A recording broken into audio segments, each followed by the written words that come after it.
Cindy was a poor woman, yet she still decided to pay the elderly man for his groceries without knowing what that gesture would cause. But let's see how this story develops. In the meantime, subscribe to the channel if you don't want to miss other exciting stories that will arrive soon. While walking the aisles of a supermarket, Cindy was mentally absent, lost in her thoughts. Life wasn't easy. Single mother of Tommy, a 5-year-old boy who was everything to her. She had a weakness for the specials section, where products close to expiration were sold at a reduced price, but still of excellent quality. Here, she could make the most of her meager savings. With the basket containing only the essentials, Cindy headed towards the checkouts. The supermarket was crowded. A constant buzz of voices and trolleys filled the atmosphere. Luckily, she spotted a short queue and promptly joined.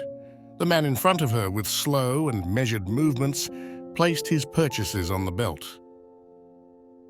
When it was time to pay, the old man seemed lost, searching his pockets for something but to no avail. The cashier, showing signs of irritation, repeated the amount to be paid. The man, visibly confused, muttered that he had forgotten his wallet at home, prompting murmurs and complaints from the line. The situation was becoming tense. The cashier, now visibly irritated, asked the man to leave the line. The people behind pressed on, losing patience. At that moment, Cindy decided to intervene by paying for him. The scene attracted the attention of everyone present, some skeptical, thinking that the man was taking advantage of the situation. But Cindy, despite the economic difficulties, chose to help him, a gesture that the man, who introduced himself as Henry, appreciated with great gratitude. After the incident, while helping Henry collect the shopping, Cindy noticed a sheet of paper in one of his pockets. It was a clearly written address, a precaution not to lose it, given that the man showed clear signs of forgetfulness. Cindy, recognizing the address, offered to accompany him home. Along the way, talking with Henry, she understood that the man was suffering from memory problems. Once at their destination, Henry, with teary eyes, thanked Cindy, telling her to wait a few moments, just long enough to get a reward for her, and asking for her telephone number. Cindy gave her number to Henry, stating that she didn't need any reward because she had acted from her heart. After exchanging a touching greeting, she headed home. Once she returned, she found her mother and her son Tommy, shared the events of the day, and noticed that her child appeared pale and complained of various discomforts. These symptoms were worrying. Tommy suffered from a herniated disc, which caused intense pain in the back of his neck. The waiting list for a free surgery was endless, and there was no certainty when it would be his turn. Cindy was a dedicated nurse. With a sincere passion for her work, she had met Jason, the man with whom she had fallen in love, and with whom she had shared a promise of eternal love. From that love, Tommy was born, symbol of their union. Jason, however, had not found his fulfillment in family life, and one day he had chosen to leave, leaving her only a note. One day, Cindy received an unexpected call from a certain Phil. He was Henry's grandson, who told her how grateful his grandfather was for her help. Phil told her how Henry had gotten lost several times due to his senile dementia, even though they had taken precautions, such as writing the address on his clothes. Deeply touched by Cindy's kindness, Phil had insisted on offering her a refund, which she had politely refused, instead accepting the invitation to lunch with him and his grandfather for the weekend. The day arrived early. The table was set, in the spacious dining room, where Phil, grandfather Henry, Cindy, her mother Anne, and little Tommy gathered to have lunch together. The interior of the house radiated warmth and welcome, reflecting the generosity and kindness of its inhabitants.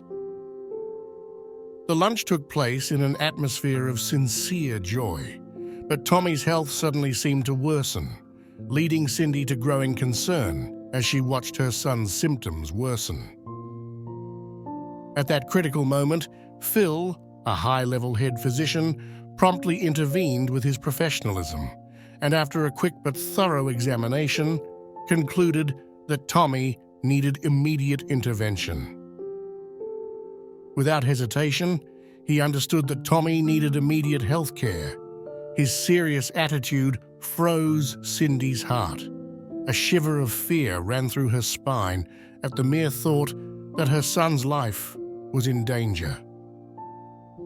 Together, they rushed to the hospital where Phil was employed, while Henry and Cindy's mother remained at home with hope and very anxious. In the hospital, time seemed to expand inexorably for Cindy, who was waiting outside the operating room. Every second that passed was an agony of waiting and worry. She prayed and cried, caught in a whirlwind of emotions, waiting for news about her son. Finally, after hours that felt like days, Phil emerged from the operating room with good news. Cindy was overwhelmed with immense relief and gratitude, tears streaming down her face as she hugged Phil, promising to return the favor in some way. However, with overflowing generosity, Phil refused any form of compensation, insisting that he would be the one to cover all the medical expenses for the surgery he had booked for her son shortly thereafter. Tommy, after being under observation for several hours, was reunited with Cindy. Just at that moment, Phil received an urgent phone call. He answered immediately and, without saying a word, ran out the door to his car. If you liked the video, it would be really kind of you to leave a like, and if you haven't done it, subscribe to the channel to stay with us. Thank you. Cindy, although intrigued by Phil's haste, remained focused on Tommy's health, remaining by his side. Suddenly, Anne entered the hospital, visibly upset, and in tears, she told Cindy about a terrible accident that had just happened. Anne had decided to satisfy a wish of Henry, who wanted to take a walk in the park not far from Phil's house. Grandfather Henry, who suddenly appeared confused and disoriented, had crossed the road when the traffic light was red. Despite the driver's efforts to brake in time, he was unable to avoid the accident. Henry was hospitalized in critical condition. In that moment of anguish, Cindy, together with Tommy and Anne, returned home wrapped in a silence full of sadness and worry. Meanwhile, in the hospital, time seemed to pass slowly for Henry, who remained in serious condition for a few days. In the days that followed, not receiving any calls, Cindy desperately tried to contact Phil, but without success. He never answered the phone, increasing Cindy's anguish, who feared that he might blame her and Anne for Henry's accident.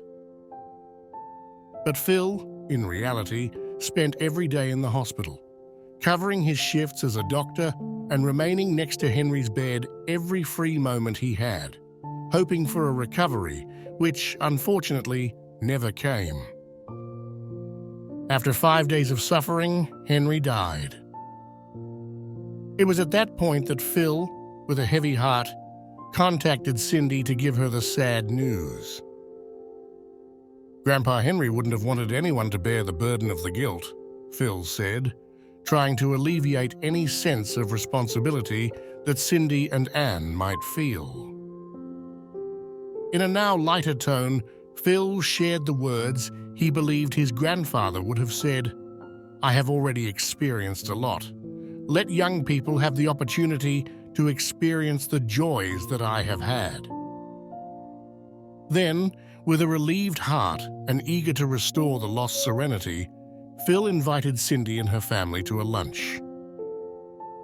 It was a sign that, despite past tragedies, peace had finally found its way into their lives, a moment to remember that, despite everything, life continues and must be lived with joy and gratitude.